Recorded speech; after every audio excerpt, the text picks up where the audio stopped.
Here is chapter 6. We did chapter 5 last time, so let's close that. Let's go to chapter 6, which is about inventory and cost of goods sold. And we have exercise somewhere here. Right there. Okay, so on exercise 1, it says company begins the year with inventory of $55,000 and ends the year with inventory of $45,000. During the year, the company has 4 purchases for the following amounts. Calculate the cost of goods sold for the year. So we have the beginning inventory on the January 1st. We have the ending inventory, which they did physical count. That's why they know what the ending inventory is. And they have some purchases in between. Okay. So if I show you, that will be the solution. So as you see, the beginning inventory is 55,000. This is base. I call it base. B-A-A-S-E. B-A-A-S-E. Beginning, added, available.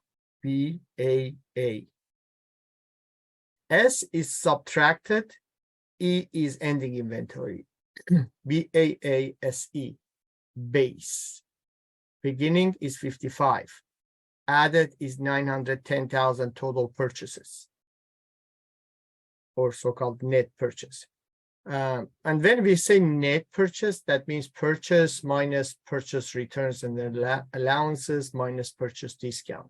That will provide you the net purchase. So beginning inventory 55, net purchase 910, cost of goods sold available for sale will be 55 plus 910, which is 965. Less ending inventory of 45,000, and that gives you a cost of goods sold of 920,000, and that's how they know what the cost of goods sold is for the year, specifically under periodic method of accounting. Under periodic method of accounting, normally when they buy inventory, they record it as purchase, and the inventory T account will not get updated till end of the year, and cost of goods sold is not getting updated either. Only they record purchases and they record sales.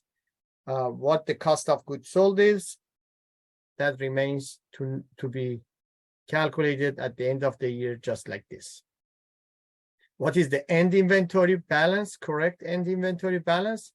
Again, they wait till end of the year to do physical count and establish a new inventory balance at the end of the year. So where do you think this $55,000 is coming from? This $55,000 is coming from the last year, December 31st, physical count, and they updated the inventory T account to 55,000. That's how we know what is the beginning inventory on January 1st. Make sense? Okay, so let's do a few more problems from chapter 6. Let's do number 2. It says the company reports the following amount in December 31st. Sales, expenses, income tax, cost of goods sold, advertising expenses.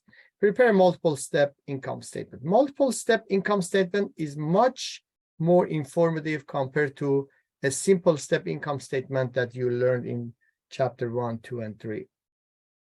So let's look at this multiple step income statement and see how it looks like. It looks much more informative. And here is the multiple step income statement.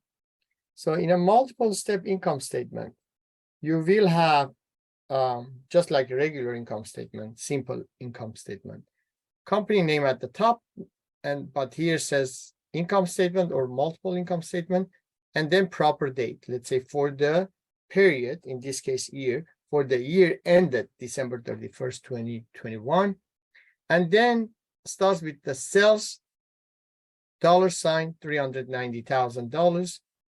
Immediately right after that, you put the cost of goods sold, the cost of inventory that we sold, or cost of sales, they call it sometimes, and we get a gross profit. Gross profit by itself, it's a profit that we have after deducting cost of goods sold from sales revenue. Using gross profit, you can pay for operating expenses. So operating expenses will be categorized right here.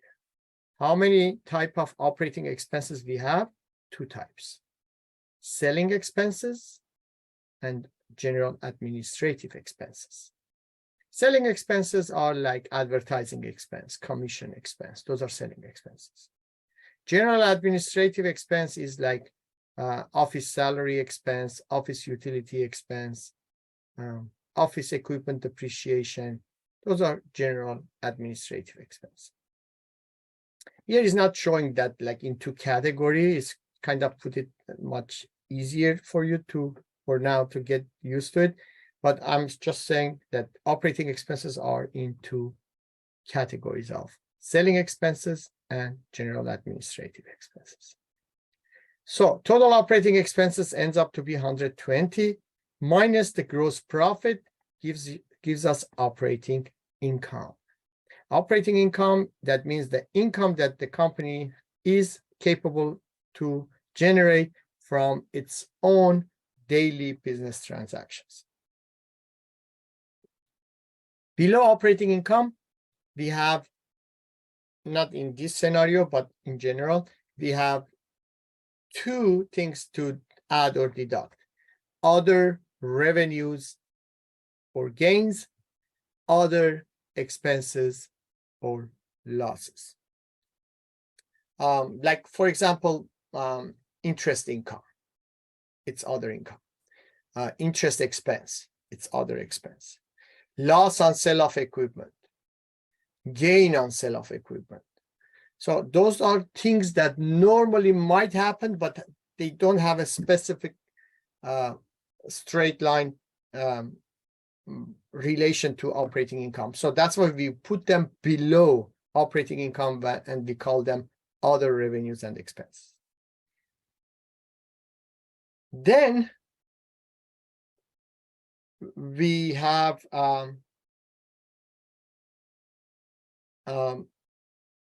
in this case, for example, interest expense, as you see, it's other expense. If it's interest income, it will be also here. That's other income, right? Right there. Those are other. So interest expense will be other revenues or expenses, which we have just interest expense in this case. So 140 minus other expense of $20,000 gives us income before income tax of 120. Then at the last moment, we deduct income tax expense separately, and we get to the net income, double line, dollar sign. Net income, 70,000, 120 minus 50. Double line, dollar sign. That's your net income. So multiple step income statement will provide you much better kind of informative information about income statement of a company in different categories, like gross profit category, operating expenses category, operating income category, other expenses or revenues, and also income before tax, and eventually net income at the bottom. Okay, so let's do maybe one more. Here is again problem 3. In problem 3, it says we have a company with this information, and you need to prepare multiple step income statement and explain how analyzing the multiple levels of profitability can help in understanding the future profit generating potential of a company. So here we go. Let's put them together as a multiple step income statement. So obviously company name goes at the bottom, at the top, name of the report in the middle, and a proper date after that. Then we start with net sales. Net sales, it's sales minus sales return and allowances minus sales discount. That is net sales. So here is net sales of 300,000, double line, dollar sign, and then minus cost of goods sold. And that gives us gross profit, which gross profit by itself tell us that how good the company is capable of controlling the cost of goods sold and providing a proper amount of gross profit so the company can pay for operating expenses.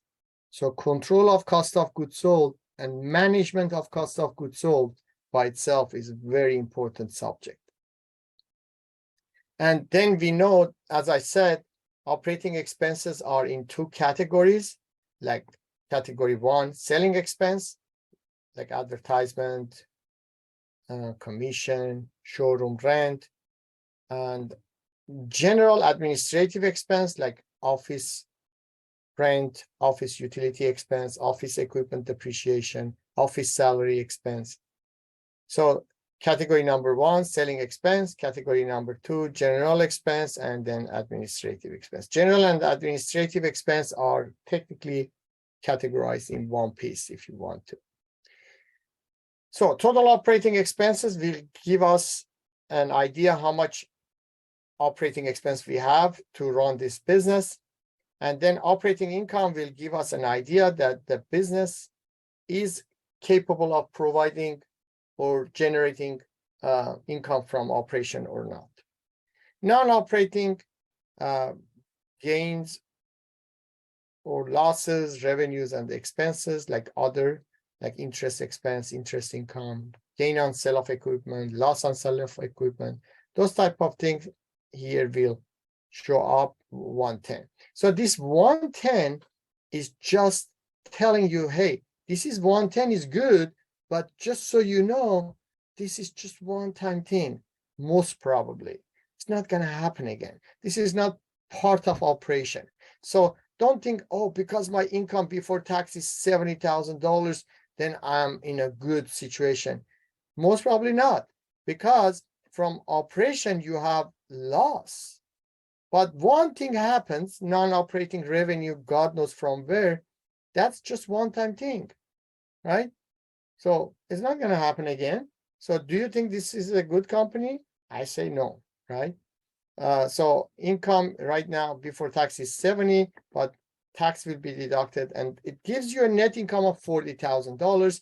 However, by looking at this, I know exactly this company is not a reliable company in regards to generating income. And here is the description on that, which you can stop the video and read about it.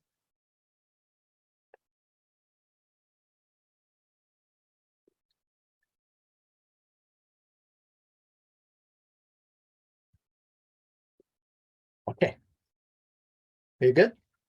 Let's do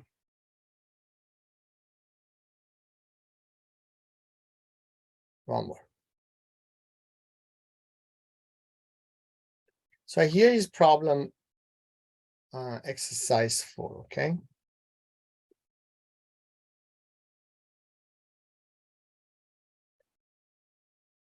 In this problem, it says, during the year, company has the following inventory transactions. Beginning January is 60 units at $52 cost, and that's the total cost. However, during April, June, July, and October, we purchased few more units at different prices. Bottom line, we got 530 units available anyway, and that's the total cost. For the entire year, the company sells 450 units of inventory for $70 each. Required Using FIFO, calculate ending inventory, cost of goods sold, sales revenue, and gross profit. Using LIFO, do the same thing. And then using weighted average, do the same thing. So I want just you to understand that every company needs to identify specifically which type of inventory costing they are using for accounting. Is it FIFO, first in, first out? Is it LIFO, last in, first out? Or is it weighted average? And IRS wants to know that. If it's a publicly traded company, then definitely SEC wants to know that. The auditor wants to know that. And you cannot flip-flop every year, say, oh, I didn't like FIFO last year. No, I'm going to do LIFO. You can't. You provide one type of accounting method and you stick to it. The reason is because you need to provide consistency in your reporting, because by using FIFO and LIFO or weighted average, all of a sudden your net income will be changed dramatically from year to year. So you cannot flip-flop. You have to decide what and then stay with it. So now we're going to learn in this example what would be FIFO, LIFO, and weighted average results. But let's focus on this for a second. So I'm going to give you a trick how to manage this. Okay. Let's go with FIFO. First in, first out. That means the layer at the top, you see those layers at the top, they are gone. First in, first out. The layers at the top are sold, gone. Okay, so what is left? The bottom is left. The bottom is here. That is left, the bottom.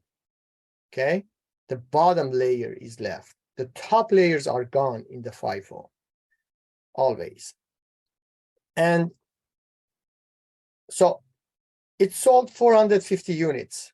So 450 minus 530 available, that means 80 units is left. And as I said, under FIFO is left from the bottom because the top is gone.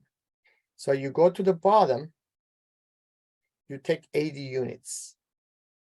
If there is not enough 80 units, then you take the whatever it is and you go the remaining from the next layer. But here, fortunately, we have easily available 80 units that we're going to take. So we take it from October 6, 80 units times 58, that will be your ending inventory. Okay, so what is ending inventory? 80 units times 58. That's your ending inventory. As soon as you know what ending inventory is, then deduct that from total cost, and that gives you the cost of goods sold. Piece of cake. So easy, right? So one more time. As soon as you know what the ending inventory is, which is 80 times 58 under FIFO, then deduct it from total available, and that gives you cost of goods sold. Remember base I explained, BAASE? Okay. Now, under periodic method, again, this is periodic. Under periodic method, what would be the result if the company used LIFO? First of all, LIFO is not available under international accounting. That's not an option to choose. International accounting doesn't let you do LIFO. LIFO exists only under US GAAP. And the reason is because they have a lot of lobbying power in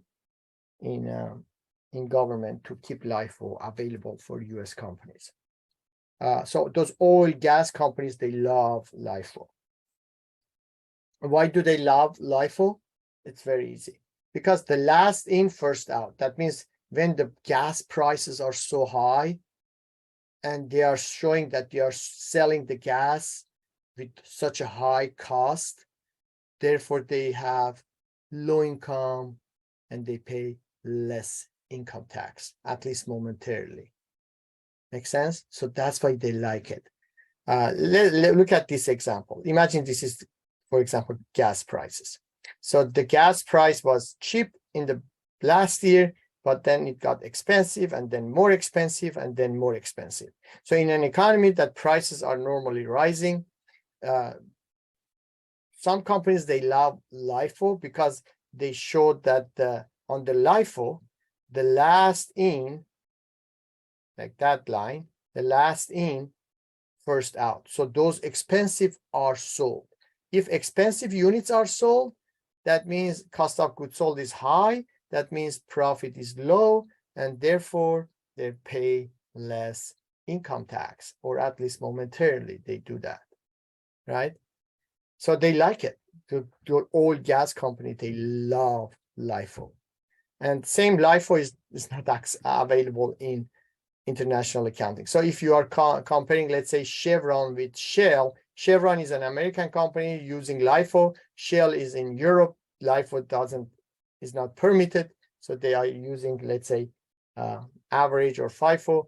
So the result of income will be normally Shell showing more income in the same year compared to Chevron, for example. Why? Because of that LIFO, FIFO situation. Okay. So under LIFO, the last in, first out. So those are last in, first out. So those are gone. So what is left? The top is left. So go to the top, pick up the top 80 units that is left, right? For 530 minus 450. But the top, it doesn't have 80. It's okay. Pick up the 60 at $52 and then pick another 20 from second layer below from April. And that's times 54. And then add them up. That will be your end inventory balance. End inventory balance minus total available cost gives you a cost of goods sold. Now, let's look at the weighted average. Weighted average is the total cost on the periodic method, right? Total cost divided by 530 available. And that gives you weighted average cost per unit, which you need to at least go with 4 decimals instead of just 2 decimals. 4 decimals minimum for weighted average, minimum 4 decimals. So 29,610 divided by 530, whatever it is, that is your weighted average cost per unit.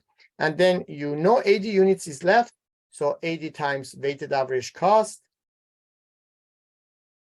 that will be your end inventory. End inventory minus total inventory available gives you cost of goods sold.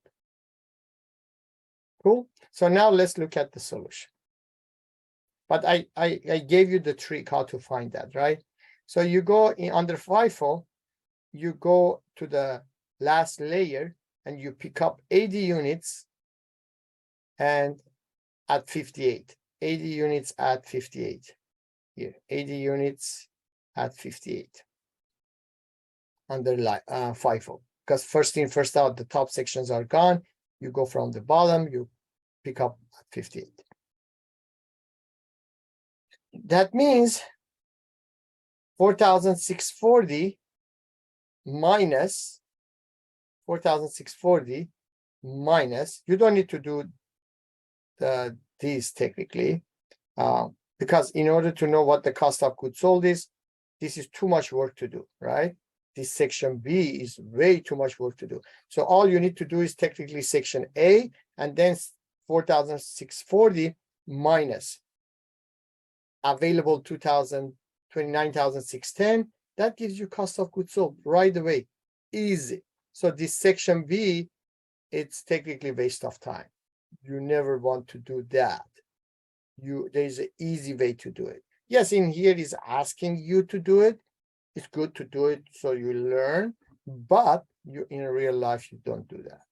In real life, you just do this and this calculation. Okay, so sales revenue is easy because you sold 450 at $70, so you know what the sales revenue is. And gross profit is also okay. So sales revenue minus cost of goods sold gives you gross profit. And as I said, in the economy that prices are rising, LIFO gives you lower income. LIFO, LIFO, lower income. FIFO, higher income. you will see right now what I mean. So here, the gross profit is 6,530. However, if you do the same thing in your company using LIFO, then you go to the top layer, because last in, first out, the bottom layers are gone, right? The bottom layers are gone on the LIFO. You go to the top, you pick up from the top, 60 units and then 20 units. So 60 at 52, 20 units at 54. That gives you ending inventory of 4,200. So 4,200 minus available of 29,000 gives you cost of goods sold. So because this is more expensive cost of goods sold, therefore your gross profit is much lower, 6,090. Here was 6,530. So under FIFO, you have higher income. Under LIFO, LIFO is lower, L lower. You see LL, lower LIFO. So LIFO is in an economy that prices are rising, LIFO will provide you lower income. If you pay lower income, then you pay less taxes. And that's why oil and gas companies love LIFO. Okay, the next thing is average. Average is the middle of these two. So is as it says average, right? So you say 530, it's available units. 29,000 is the dollar cost. So 29,000 divided by 530 gives me an average cost, as I said, at least 4 digital decimal. That's 55.8679. And that's your average cost per unit. Ending unit, you know it's 80. So 80 times average cost per unit gives you 4,469. 4,469 minus available of, let's say, 4,469 minus 29,610 gives you 25,141. 25,141 minus sales revenue gives you 6,359 gross profit, which is the middle of the other two options. So here is 6,359. It's middle of 6,090 and middle of 6,530, as you see. So weighted average gives you somewhere in between. Okay. So here says gross profit. Which one is higher? So under in an economy that prices are rising constantly, FIFO gives you higher income. LIFO, L, lower income. LIFO gives you lower income. Weighted average will be the difference. Okay? Make sense? Okay, so we learned a lot of things today in regards to multiple step income statement, FIFO, LIFO, and weighted average. If you have any questions, stop by. I have office hours and let me know. We go from there. Have a good day.